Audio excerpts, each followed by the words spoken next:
Assalamualaikum warahmatullahi wabarakatuh. Om Swastiastu, Namo Buddhaya, salam kebajikan.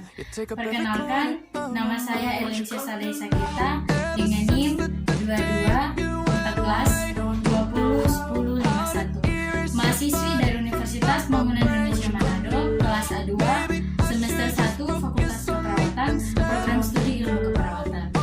Video ini saya buat dengan tujuan untuk memenuhi tugas ujian akhir semester dengan mata kuliah Pendidikan Budaya Anti Korupsi dengan dosen pengampu Enci Aprilia Widya Mandey, SS SH MH.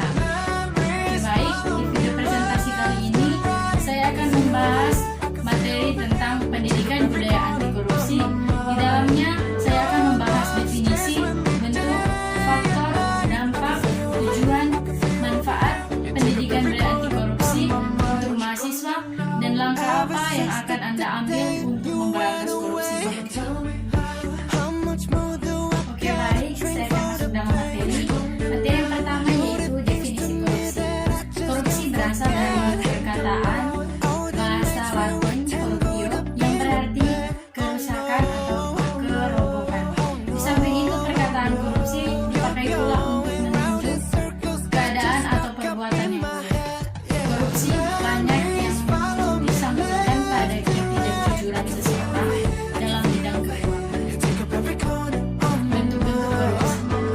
Yang pertama, berkhianat, subversi, transaksi luar negeri ilegal, penyelundupan. Yang kedua, menggelapkan barang milik negara, swastanisasi anggaran pemerintah, menipu dan mencuri. Yang ketiga, menggunakan uang yang tidak tepat, memalsukan dokumen dan menggelapkan uang, mengalirkan uang lembaga ke rekening pribadi, menggelapkan pajak, menyalahgunakan dana. Dan keempat, menyalahgunakan wewenang, intimidasi, penyiksaan, penganiayaan, memberi ampun dan grasi tidak pada tempat.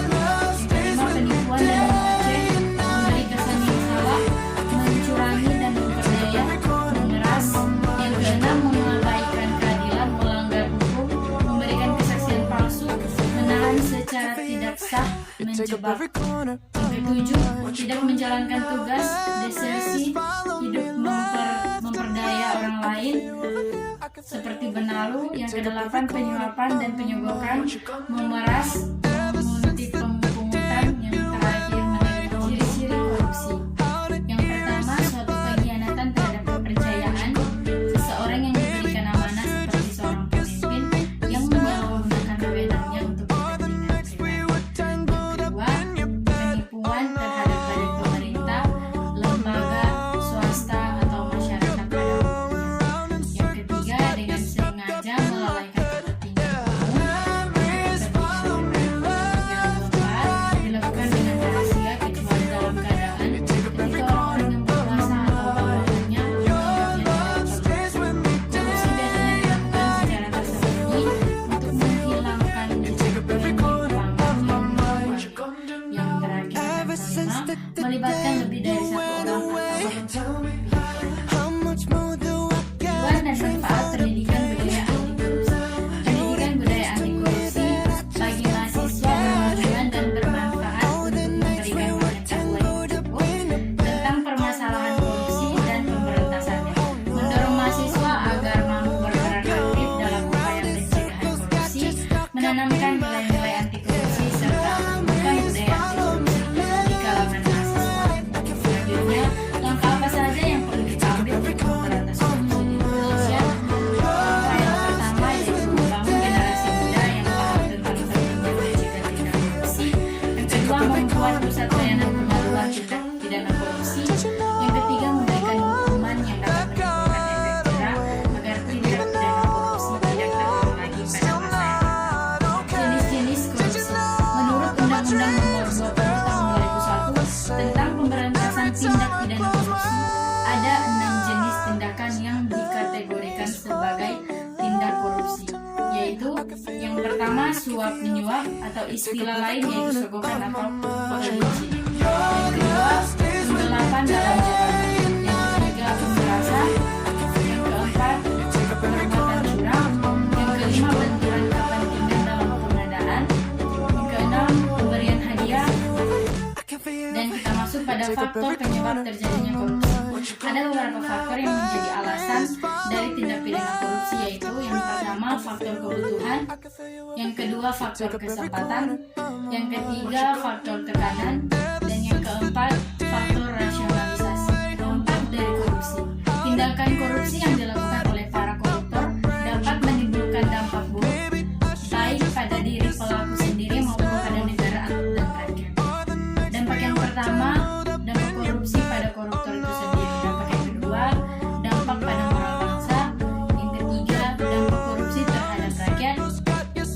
Dan selanjutnya, cara pencegahan korupsi. Yang pertama, melakukan pendekatan pada posisi sebelum perbuatan korupsi terjadi. Yang kedua, melakukan pendekatan pada posisi perbuatan korupsi terjadi. Yang ketiga, melakukan pendekatan pada posisi setelah perbuatan korupsi terjadi. Sekian video tersebut dari saya. Jika ada kesalahan atau salah kata, saya mohon maaf. Shalom. Assalamualaikum warahmatullahi wabarakatuh. Selamat datang di Universitas Pembangunan Indonesia Manado. Universitas Pembangunan Indonesia Manado terletak di Jalan Walter Monginsidi Bahu. Bagi teman-teman, bagi kakak yang baru lulus SMA atau yang masih bingung mau masuk di kampus mana, universitas mana, marilah bergabung bersama kami di keluarga besar Universitas Pembangunan Indonesia Manado, karena kampus kami sudah terakreditasi B. Universitas Pembangunan Indonesia Manado terdiri atas 6 fakultas dan 8 program studi. Salah satunya yaitu Fakultas Keperawatan yang terdiri dari 2 program studi, yaitu yang pertama program studi ilmu keperawatan dan yang kedua program studi profesi nurse. Bagi teman-teman yang ingin menjadi perawat yang handal dan memiliki bakat di bagian kesehatan, marilah bergabung bersama kami di keluarga besar Fakultas Keperawatan Universitas Pembangunan Indonesia Manado, karena tersedia internship ke Jepang. Kampus kami juga sudah bekerja sama dengan kampus di Jepang untuk melakukan internship ke Jepang. Bagi teman-teman yang ingin sekali pergi ke Jepang, marilah bergabung bersama kami.